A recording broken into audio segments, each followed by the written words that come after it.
Suns fans, you know what time it is in the PHX. Empire of the Suns. Phoenix Suns. The Empire of the Suns podcast is brought to you by Sonic. Try new Sonic cheeseburgers starting at only $3.99 for a limited time only at Sonic. Empire of the Suns.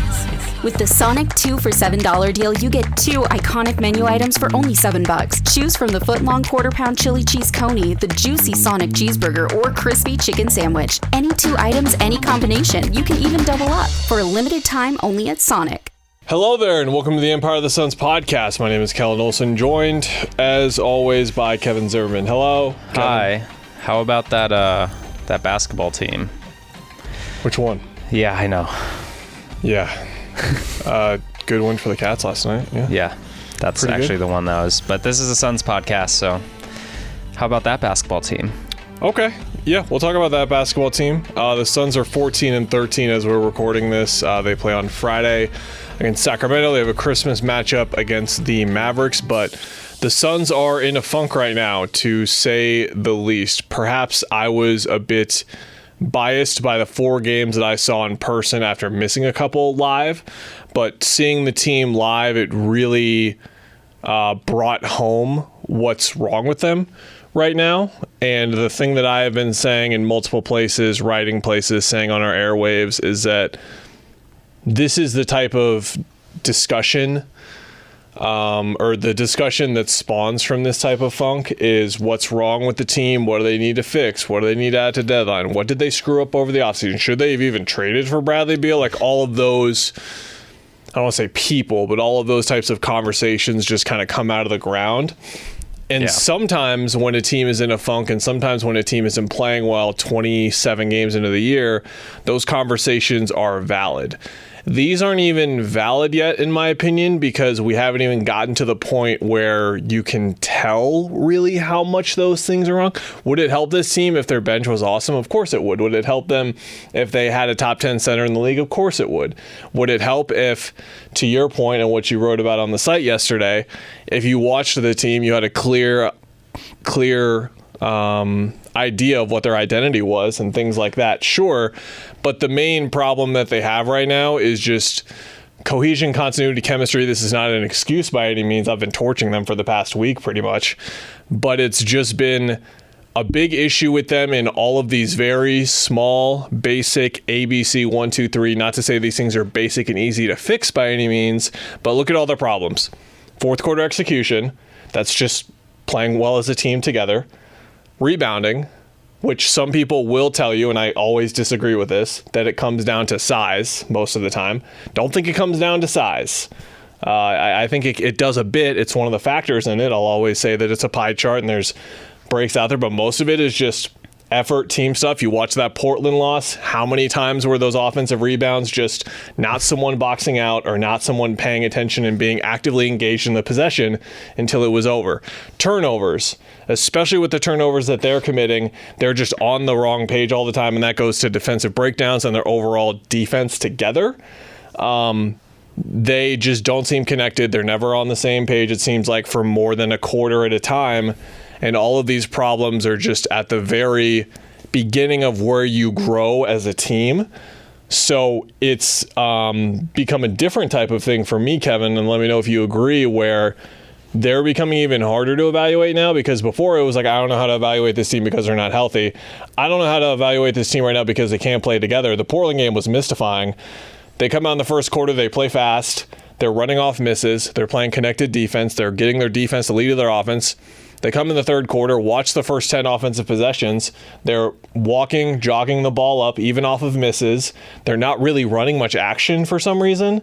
And it was just, I don't know what's going on with them. I sit here and try and be the person who has the answers with this basketball team and have tried to be for whatever it's been now, 8 years. Like, I don't know. I don't know right now. Yeah, I'm with you on that. And it's, I mean, to just go straight to the point, it's on the coaching staff and Frank Vogel to start finding answers somewhere. And I think my biggest thing is it has to be, you have to just start with the basics. And I think you have to start with the defense, because he's the defensive coach. He's the head coach. He's they've built this roster around these three guys, and even if they don't meet their offensive potential, if they get Brad Beal back in mid-January or whatever, and don't gel this season, like, you can still next season talk about, okay, we have to just figure this out and grow in these ways.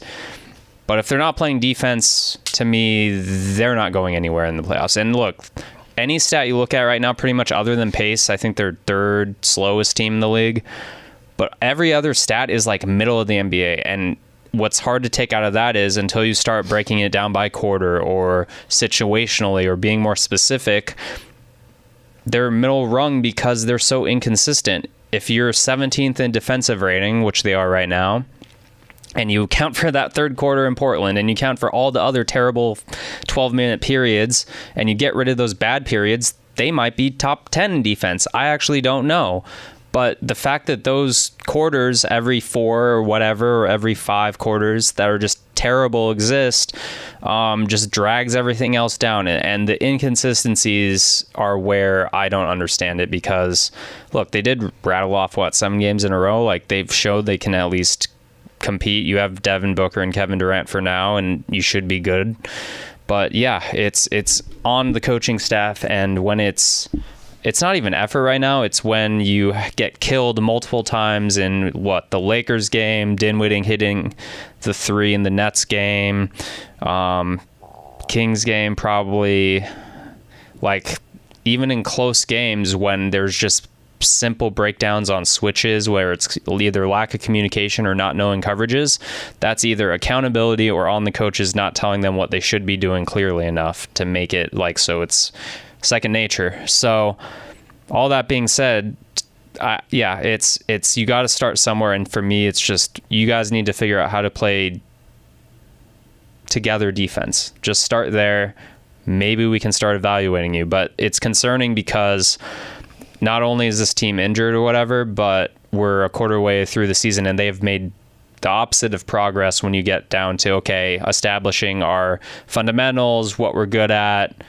Maybe they've learned something about the role players, but beyond that, I don't know what has been accomplished, I guess. And so that's viewed as wasted time to me with where they're at. And they could fix it tomorrow and roll off 8 straight like the Clippers have with their new roster, and be fine to put an asterisk on everything we're saying, I think.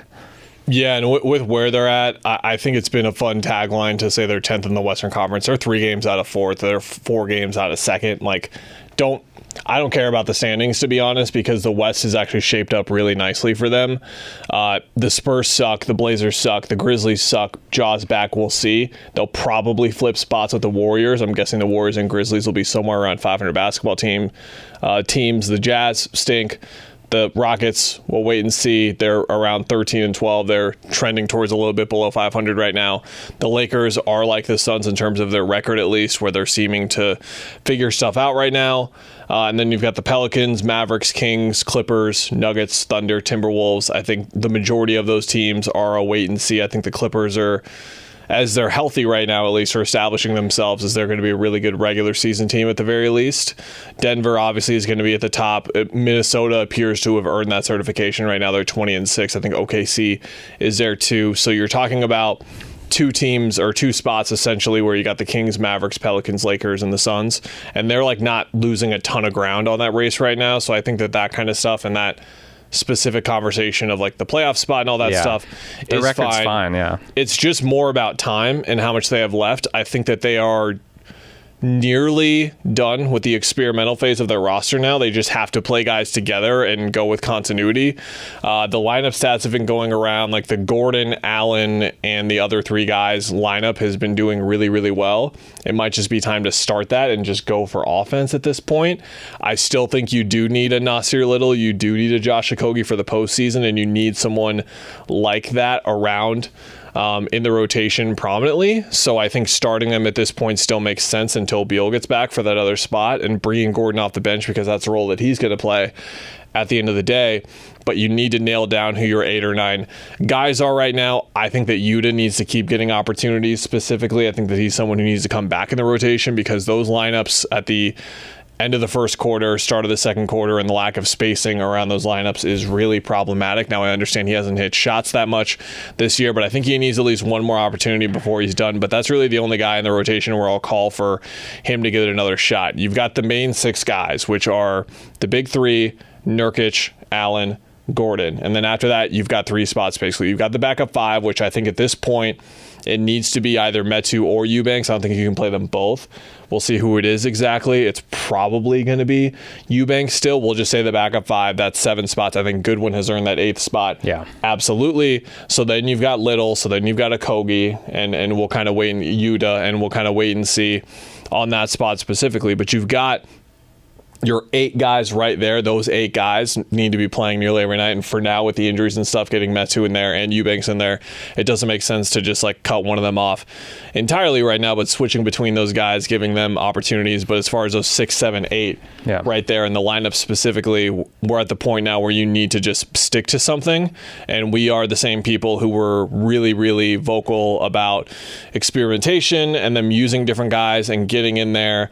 But we weren't the guys who were expecting them to look like this 27 games in. We thought that they were going to be able to rely on, Kevin Durant and Devin Booker being on their basketball team, and they were going to be already 10 games above 500 at this point. They were going to be something like 17-10, somewhere around there, like 20-7, and you could just sit there and say, okay, you can sort of just mix and match around because that's how good these 2 guys are. But at the end of the day, for whatever reason, things aren't clicking together and stuff. I was on Burns and Gammo, and Tim Ring was kind of going through his conspiracy theories or whatever you want to call them as to why this isn't working. Is there trust? Is there a divide? Whatever you want to call it. Like, I'm not going to go down that rabbit hole. I refuse to at this point in the year. If we're here at game 55, we can start to go down the rabbit hole a bit, but we're not there yet.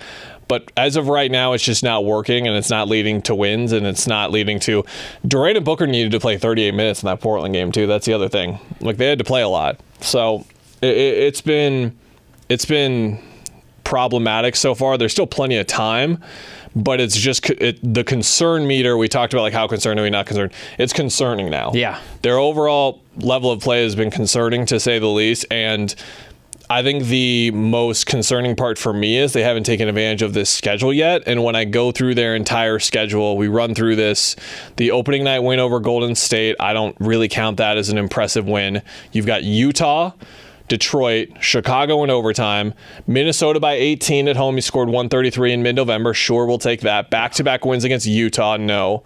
Portland, no. The Chris Paul game, he gets tossed, no. Shorthanded Memphis in the in-season tournament, no. The Knicks game where Booker hits the game winner, they weren't really playing that well in that game. Sure. Another Memphis shorthanded win where they gave up 37 in the fourth and let them come back after a good third. There was the Draymond Green game, and then there was the Wizards win. Those are their wins this year. And consider their losses, San Antonio ones. Yeah, I think it might have been Dave King or someone put up, they have the toughest schedule from here on out. Mm-hmm. So you take what wins you get, don't apologize, whatever. But yeah, it's concerning. It's for sure. I use the word red flag, and my whole thing is they said they were going to do one thing and they're not doing it. And I think to take it back to like the what do you do now?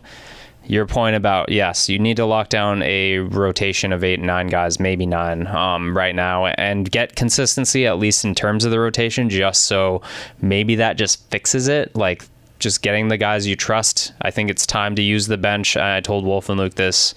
Wolf brought up, use the bench as motivation. If someone's blowing assignments, put them on the bench.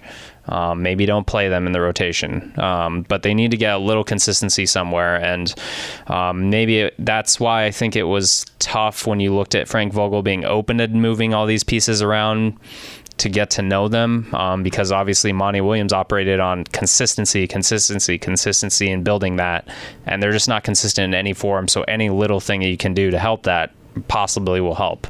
But yeah, I mean... Anything else? Big picture stuff? I mean, I think odds are this is a delayed launch. The finals year they started 8-8. I've talked about that all the time. This is more elongated, certainly. Yeah. But odds are is that this is just really tough growing pains that they're going through all the injuries, through the Wizards game. The malaise was really inexcusable, especially after the Knicks game ended. But I think there was there was a certain level of reading into the opponent / like they were so ready to have Brad back and then he's out again. I think there was some come down there for sure. But I think they're gonna hit a stride here somewhere within the next month, assuming that they can stay relatively healthy. It feels like they're at the point right now where they're relatively healthy. Now that Allen and Gordon are back, I feel like they're at a really solid point with that. Beal, of course, is still out, but he's going to be back here in what should be 2 weeks at the very latest. And then what I said last time when Beal was coming back is the same thing here. Like, you got to start to piece some things together so you have some positive momentum going, so that when he comes back, that's when he can really start to hit your stride, because that's when the schedule gets more difficult and we're at the point in the season where you're a month out from the All-Star break anyway, and you need to start to kind of get some stuff going. So I do think that it's going to be the 35-40 game mark for them. It's going to take them halfway through the year now to really get things going. Am I saying this is a way to, like, they're fine and they're still going to be a contender? Like, I picked them to win the title this year. Like, I wouldn't pick them to make it to the conference finals right now. No. I wouldn't. I wouldn't do that right now at all. And they need to change. There needs to be a lot to change. But the thing is, there's so much more pressure on them now to, once they do get clicking, to really explode and really turn into the team that we thought that they would be and make up for lost time, essentially. That's really the end thing here, is that they have to make up for lost time now, because they've fallen behind significantly when it comes to the top dogs. Like, you look across even the Western Conference right now, I don't think anyone who has watched enough of the Suns right now to look beyond the fact that Durant and Booker are having amazing seasons right now. They look like the best 1-2 in basketball right now for sure, but their team doesn't represent that at all. And you look across the West, and if I was to pick them if I was to take these Suns right now, if April 15th was tomorrow and playoff series were starting, I'd have to go down the list a while before I pick the Suns to beat one of these teams. Like, that's the position that they're at right now.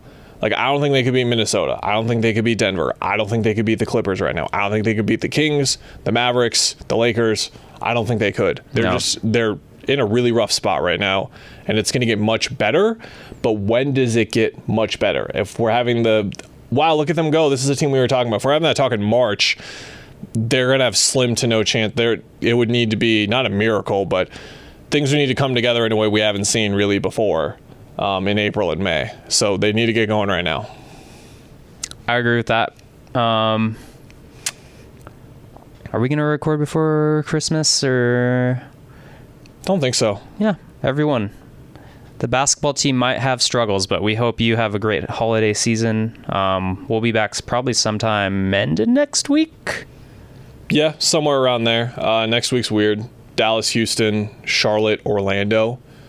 3 of those 4. Some good possibilities to win. In Phoenix, there's a 6-game. This is the longest homestand of the year, I believe, 6-game homestand. So I'm sure that'll be even more emphasized about the period. But yeah, hope you guys are enjoying the holiday season. Don't stay too down. It's okay. They're going to start to piece things together. I promise. I wouldn't lie to you guys. You've never lied before. Nah, man. No. I'm honest. Everyone knows that. See you, everyone.